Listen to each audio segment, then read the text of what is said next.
बिस्मिल्लाहिर्रहमानिर्रहीम। सब तो पहला सब संघीय बेलियां नूं ईद उल जुहा दी मुबारकबाद। इस तो बाद नवीं हुकूमत दी मुबारकबाद जिन्हें ये नारा लाया है कि मुल्क की सब तो वड्डी बीमारी करप्शन नूं जड़ों मुकाएगी। दिन ईद का होवे या इहो जिहे आज़म का जिहड़ा रोशन मुस्तकबिल की बुनियाद बने, आवाम वास्ते शुकराने का बायस ही बनता है।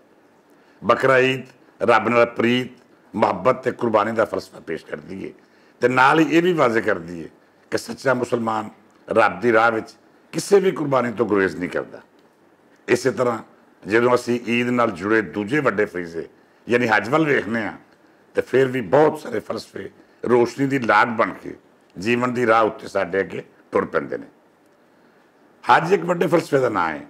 लखा मुसलमान रंगो नस्ल जात बरादरी बोली ते रही तल तो बट के एक मुठ होके रब ला शरीक के सामने हाज़र होंदे ने, उहदी इबादत करते हैं तो आने वाले वेले विच उस गफूर रहीम की रहमत मंगते हैं। अगे वध के वेखीए तो हज का एक होर अहम पहलू शैतान नूं कंकरियां मारना भी है। हर साल लखा मुसलमान अलामती शैतानां नूं मिना के मैदान में कंकरियां मारदे होया बुराई ते बदी के खिलाफ जहाद का आज़म करते हैं। वो सत कंकरियां ਜਿਹੜੀਆਂ ਅਸੀਂ ਤਿੰਨਾਂ शैतानां नूं मारने वो मुआशरे में फैली बुराई ते बदी मुकामल ਲਈ कोशिश भी ते वादा भी है। ਅਸੀਂ जिन्नी देर तक ये फर्ज अदा नहीं करते साडा हज मुकम्मल नहीं हुंदा।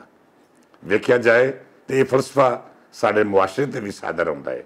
हज के मौके उत्ते तीन शैतान ने पर साडे मुआशरे विच ते अजिहा शैतानां दी इन्नी भरमार है कि कोई भी काम सीधा नज़र नहीं आउंदा।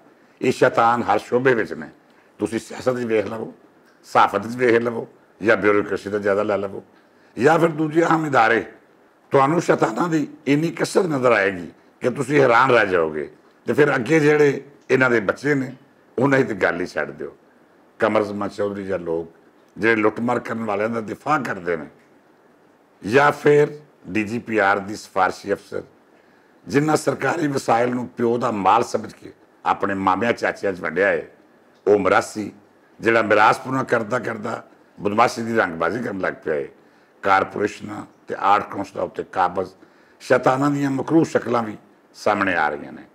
वो लोग भी जिहड़े माल पटवार ते पुलिस सरकार का सहारा लैके आम आदमी की हयाती विच कौड़ा जहर भरते हैं, उन्हां दी मनहूस नैन भी शक्लां वाजे करते जा रहे हैं।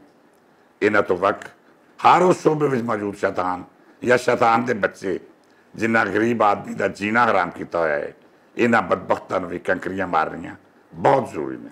इन्हां शैतान सिर्फ किरदारां साडी रियासत नाल वो जुल्म ते तराह कीता है जिहड़ा कोई दुश्मन नहीं करता। अबलीस की इस औलाद कोलों पुछया जाए कि इन्हां दा लाइफ स्टाइल इन्हां दी आमदनी नाल मैच करता है तो फिर ये माल कित्थों आया? इहदे बच्चे महंगे मुल्कां विच वस रहे हैं, खर्चा किवें पूरा हुंदा है? ये दोहरियां शरीयतां रखण वाले अबलीस इबने अबलीस इन्होंने कंकरियां मारनियां बहुत जरूरी ने। हुकूमत तो ये फर्ज निभाएगी पर हुण आवाम नूं भी चाहिए है कि अपनियां झोलियां रोड़ियां ते कंकरियां नाल भर लैण ते मैदान ला लैण। इन्हां हराम खोरां नूं कंकरियां मारन ताकि आइंदा किसी नूं इस सियासत के गरीबां नाल लुੱਟ मार करन दी जरूरत ना होवे। बहुत सारियां दुआवां नाल रब राखा ते ईद दीयां ढेर वधाइयां।